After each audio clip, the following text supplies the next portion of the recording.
পায়েল তাড়াতাড়ি চলো, আমাদের লেট হয়ে যাচ্ছে। কি হলো বাবু, তোরা দুজন কোথাও ঘুরতে যাচ্ছিস নাকি?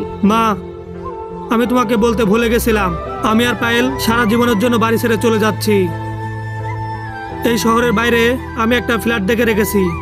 ফ্ল্যাটটা খুব ভালো। আজকের পর থেকে আমি আর পায়েল ওখানেই থাকবো। কিন্তু কেন বাবু, বাড়িতে কি তোকে কেউ কিছু বলেছে? হ্যাঁ দাদা, কি হয়েছে? তোমরা কেন বাড়ি ছেড়ে চলে যাচ্ছ?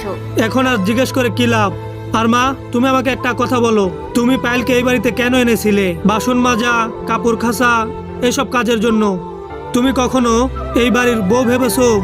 তুমি, পূজা, রাহুল সবাই তো ওকে কাজের লোকই ভাবে। পায়েল এই বাড়ির কাজের লোক না, এই বাড়ির বউ।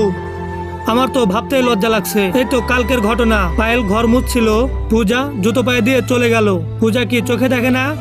কিন্তু তার আগে তুমি যদি এই ছবিটাকে সুন্দর মনে করো তাহলে ভিডিওতে লাইক করে চ্যানেলটি সাবস্ক্রাইব করে দিও।